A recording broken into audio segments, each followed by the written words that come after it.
Hi అండి. ఈరోజు వీడియోలో ఒక ట్రెడిషనల్ అండ్ స్పెషల్ స్వీట్ అయితే ప్రిపేర్ చేశానండి. ఈ స్వీట్ నేమ్ వచ్చి హారద అని పిలుస్తాము. మేము ఎక్కువగా తొలి ఏకాదశికి ప్రిపేర్ చేసుకుంటామండి. ఎక్కువ గోదావరి జిల్లాలో ఈ హారతిని అయితే తొలి ఏకాదశికి నైవేద్యంగా పెట్టుకుంటారు. ఇంకా ఈ హారతి వరలక్ష్మీదేవి వ్రతాలకు కూడా నైవేద్యంగా పెట్టుకుంటామండి. టేస్ట్ అయితే చాలా బాగుంటుంది. ఫస్ట్ టైం చేసేవాళ్ళు కూడా చక్కగా తయారు చేసుకోవచ్చండి. ఈ హారతిని అయితే నేను పాలతో తయారు చేశానండి. నార్మల్గా వాటర్తో కూడా తయారు చేసుకోవచ్చు. నేనైతే పాలు వేస్ట్ చేశానండి. చాలా రుచిగా ఉంటుంది. ఈ స్వీట్ని నేను ఎలా ప్రిపేర్ చేశానో చూపిస్తాను, మీరు కూడా చూసేయండి. ఈ హారతిని తయారు చేసుకోవటానికి అయితే ఒక బౌల్ తీసుకుని దానిలో గ్లాస్ వరకు బియ్యాన్ని వేసుకున్నానండి. నార్మల్గా మనం ఇంట్లో వాడుకునే బియ్యాన్నే వేసుకున్నాను. బియ్యం వేసుకుని నీట్గా క్లీన్ చేసుకుని వాటర్ నిండుగా వేసుకుని నైట్ అంతా నానబెట్టుకోవాలండి. ఈ హారతి తయారు చేసుకోవటానికి అయితే రేషన్ బియ్యం కూడా చాలా బాగుంటాయంటండి. నేనైతే నార్మల్ బియ్యాన్ని వేసుకున్నాను. బియ్యం అయితే చూడండి రాత్రంతా నానబెట్టుకున్నాం కదా, చక్కగా నానేయండి. దీన్ని అయితే నీట్గా క్లీన్ చేసుకోవాలి. 2-3 సార్లు క్లీన్ చేసుకుంటే సరిపోతుందండి. బియ్యం ఎక్కువసేపు నానితే ఎప్పుడైనా సరే స్మెల్ వస్తాయి. బియ్యంలోంచి వాటర్ అంతా తీసుకుని ఒక క్లాత్ తీసుకుని కాటన్ క్లాత్ మీద ఈ బియ్యాన్ని అయితే కాసేపు ఆరబెట్టుకోవాలండి. లైట్గా తడి ఉంటే సరిపోతుంది. బియ్యం ఎక్కువసేపు నానే కాబట్టి ఒక అరగంట సేపు చక్కగా బియ్యాన్ని ఆరబెట్టుకున్న తర్వాత ఇప్పుడు ఈ బియ్యాన్ని మిక్సీ జార్లో వేసుకుని బియ్య పిండిని తయారు చేసుకోవాలండి. ఎక్కువ పిండి అయితే నేను మిల్లి పట్టించుకునేదాన్ని. నేను తక్కువగానే బియ్యం తీసుకున్నాను కాబట్టి మిక్సీ జార్లో వేసుకుని పొడిని తయారు చేసుకున్నానండి. పిండి అయితే చాలా మెత్తగా ఉండాలి. అసలు మనకి మురం ఉండకూడదండి. పిండి ఎంత సాఫ్ట్గా ఉంటే మనకి తాలికలు అయితే అంత రుచిగా ఉంటాయి. మురం ఉంటే కొంచెం గట్టిగా ఉంటాయండి. పిండిని అయితే ఈ విధంగా మెత్తగా మిక్సీ పట్టుకోవాలి. ఇప్పుడు దీన్ని పక్కన పెట్టేసుకుని తాలికలు తయారు చేసుకోవడానికి స్టవ్ ఆన్ చేసుకుని ఒక గిన్నె పెట్టుకుని దానిలో ఒక గ్లాస్ వరకు వాటర్ వేసుకున్నానండి. మనకి మరీ ఎక్కువగా వాటర్ అయితే అవసరం ఉండదు. తర్వాత ఒక 2 స్పూన్ల వరకు బెల్లం పొడిని వేసుకున్నాను. తాలికలకి స్వీట్కి సరిపడా వేసుకుంటే సరిపోతుంది. బెల్లం కరిగితే సరిపోతుందండి. మనకి పాకం ఏం అవసరం ఉండదు. బెల్లం పూర్తిగా కరిగిన తర్వాత పిండిని అయితే కొద్ది కొద్దిగా వేసుకోవాలండి. బియ్య పిండిని అయితే మిక్సీ పట్టుకుని పక్కన పెట్టుకున్నాం కదండి, దానిలో సగం వరకు పిండిని తాలికలు తయారు చేసుకోవడానికి అయితే వేసుకుంటున్నాను.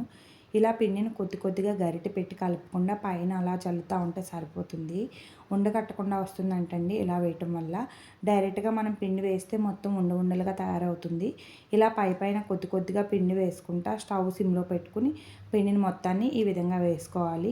పిండి మొత్తం వేసుకున్న తర్వాత గరిటె పెట్టుకుని కలుపుకుని స్టవ్ ఆఫ్ చేసుకుని పక్కన పెట్టేసుకోవాలండి. పూర్తిగా చల్లారిన తర్వాత దాన్ని ఒక్కసారి మెదిపితే సరిపోతుంది. చూడండి పూర్తిగా చల్లారిపోయింది కదా, దీన్ని అయితే నేను స్లోగా మెదుపుతా ఉన్నాను. మనకి ఈ హారతి తయారు చేసేటప్పుడు ఎప్పుడు కూడా తడి పిండినే తీసుకోవాలండి. ఇప్పుడు ఒక ప్లేట్ తీసుకుని దానిలో లైట్గా పిండిని చల్లుకొని ఈ తాలికల ముద్దను మొత్తాన్ని వేసుకున్నానండి. మొత్తం కొద్దిగా వేడిగా ఉన్నప్పుడే ఈ విధంగా తయారు చేసుకోవాలి. చల్లారి కొలిది కొంచెం గట్టిగా తయారవుతుందండి. ఇప్పుడు కొద్ది కొద్దిగా దీనిలో పిండిని తీసుకుని మనకి తాలికల్లా చిన్నగా చేసుకుంటే సరిపోతుంది. చూడండి ఈ విధంగా మనం స్లోగా చేతితో వేసుకుంటే అయిపోతుందండి. మరీ లావుగా ఉండొద్దు తాలికలు అయితే. మరీ లావుగా ఉంటే మనకి పాలలో వేసినప్పుడు సరిగ్గా ఉడకవండి, గట్టిగా ఉండిపోతాయి. మనకి ఈ విధంగా చేసుకుంటే సరిపోతుంది. మరీ లావు కాదు, సన్నం కాకుండా. ఇలా పిండిని కొద్ది కొద్దిగా వేసుకుంటా తాలికలన్నీ ఈ విధంగా ప్రిపేర్ చేసుకోవాలండి. చూడండి నేను తీసుకున్న పిండిని మొత్తాన్ని ఇలా తాలికలు అయితే తయారు చేసుకున్నాను. దీన్ని అయితే పక్కన పెట్టేసుకుందామండి. ఇప్పుడు దీనిలోకి కొబ్బరి వేసుకోవటానికైతే నేను ఒక మీడియం సైజ్ కొబ్బరికాయనైతే తీసుకుని కొబ్బరిని మొత్తాన్ని తురుము పక్కన పెట్టుకున్నానండి. ఇప్పుడు మిగిలిన బియ్యం పిండి ఉంది కదండి, ఆ బియ్యం పిండిలో అయితే నేను బెల్లాన్ని వేసుకుంటున్నాను. ఏ గ్లాస్తో అయితే బియ్యాన్ని తీసుకున్నానో అదే గ్లాస్తో ఒక గ్లాస్ వరకు బెల్లం వేసుకున్నానండి. మనకి ఇంత అయితే కరెక్ట్గా సరిపోతుంది. కొద్దిగా స్వీట్ ఎక్కువ తినేవాళ్ళు అయితే ఇంకా కొద్దిగా వేసుకోవచ్చండి. మాకైతే కరెక్ట్గా సరిపోతుంది. ఇంక దీనిలో కొబ్బరి ఇవన్నీ వేస్తాం కాబట్టి మరీ ఎక్కువ వేసినా సరే స్వీట్ ఎక్కువ అనిపిస్తుందండి. ఇలా బెల్లాన్ని వేసుకున్న తర్వాత మొత్తాన్ని బాగా కలుపుకోవాలి. బెల్లం కొద్దిగా ఉండలుగా ఉంటుంది కదా, మొత్తం బాగా సాఫ్ట్గా అయ్యే వరకు కలుపుకొని పక్కన పెట్టేసుకోవాలి. ఇప్పుడు స్టవ్ ఆన్ చేసుకుని ఇంకొక ప్యాన్ పెట్టుకుని దానిలో 1 లీటర్ వరకు పాలు వేసుకున్నానండి. లీటర్ పాలకి 1 గ్లాస్ వరకు మళ్ళీ వాటర్ వేసుకున్నాను.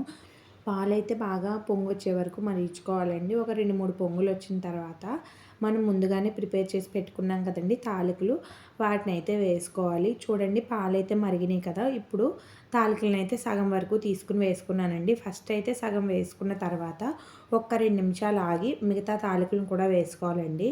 నేను ఫస్ట్ అయితే సగం తాలికలు వేసుకున్నాను. చూడండి ఇవైతే చక్కగా ఉడుకుతున్నాయి కదా, ఇవి ఉడికిన తర్వాత ఒక్క 2 నిమిషాల గ్యాప్లో మళ్ళీ మిగతా తాలికలను కూడా వేసుకోవాలండి. ఇప్పుడు మిగతావన్నీ కూడా వేసుకున్నాను చూడండి.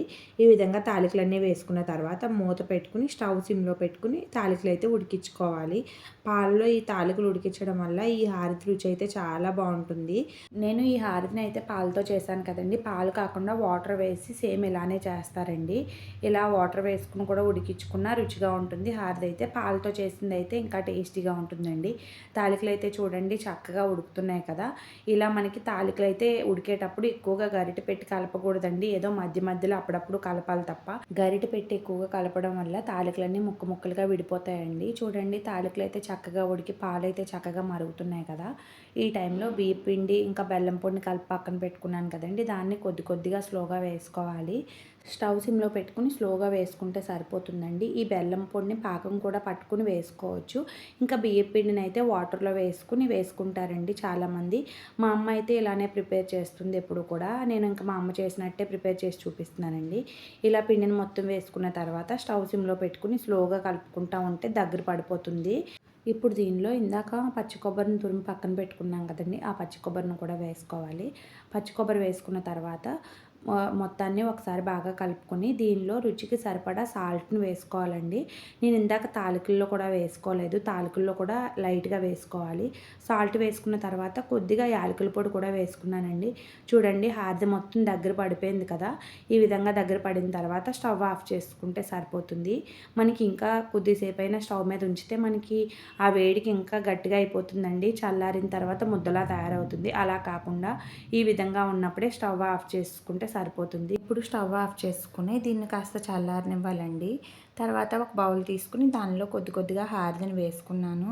చూడండి హారతి అయితే చూడటానికి చాలా బాగుంది కదా, టేస్ట్ కూడా అంతే బాగుంటుందండి.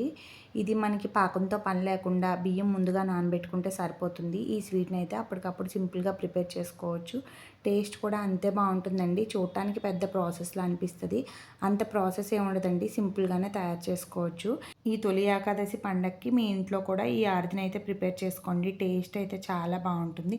ఫస్ట్ టైం చేసినా సరే అస్సలు పాడవదండి, చక్కగా తయారు చేసుకోవచ్చు. ఇలాంటి హెల్దీ అండ్ టేస్టీ వీడియోస్ కోసం అయితే నా ఛానల్ని అయితే సబ్స్క్రైబ్ చేయడం మర్చిపోవద్దండి. వీడియోస్ అయితే చూస్తున్నారు కానీ ఛానల్ని సబ్స్క్రైబ్ చేయట్లేదండి. ప్లీజ్ ఛానల్ని సబ్స్క్రైబ్ చేసి ఇప్పుడు ఈ వీడియోకి ఒక లైక్ చేయండి.